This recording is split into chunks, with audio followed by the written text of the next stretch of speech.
And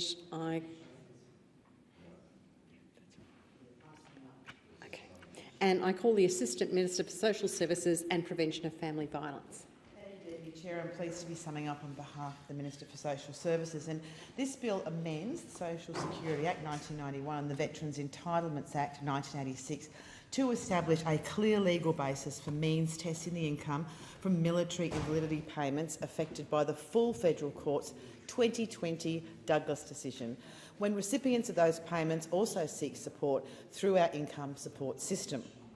Now, as the Minister for Social Services outlined in her second reading speech, as a result of the Douglas decision, we can no longer treat invalidity benefits payments from the Defence Force Retirements and Death Benefits Scheme and the Military Superannuation Benefit Scheme as asset test exempt defined benefit income streams in the Social Security means test. And when we apply the framework used to assess income types in the Social Security Act and the Veterans Entitlement Act, it is apparent there's actually no explicit alternative means testing treatment for these payments that we can use instead. The only alternative identified in existing legislation is clearly not intended for statutory superannuation benefits of this type.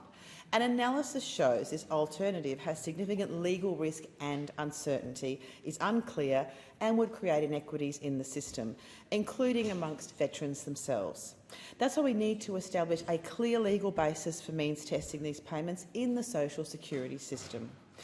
One option would have been for the government to make amendments to classify these invalidity benefit payments as lump sums for the purposes of income support legislation. This will be similar to the way the payments are classified in tax law following the Douglas decision.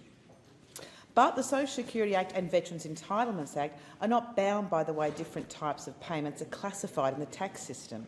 And in fact, if the lump sum treatment was applied to these payments in the Social Security means test, these veterans would actually be worse off because it would have the effect of reducing recipients' rates of support, leaving them with less money in their pockets.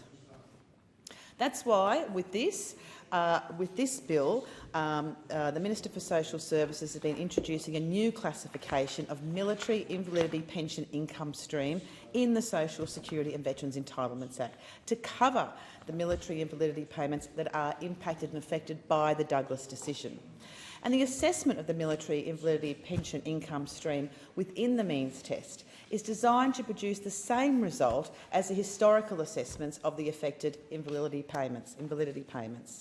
In addition, the bill provides for military invalidity pension income streams to be considered asset test exempt income streams under the Acts, absolutely ensuring the payments remain exempt from the assets test for income support.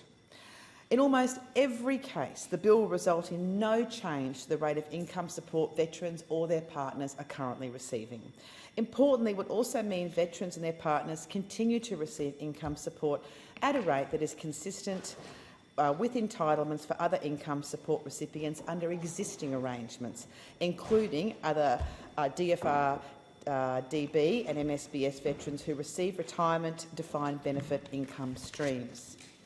And in addition, the bill validates past assessments of the affected invalidity payments under the previous treatment, which may be invalid in light of the Douglas decision.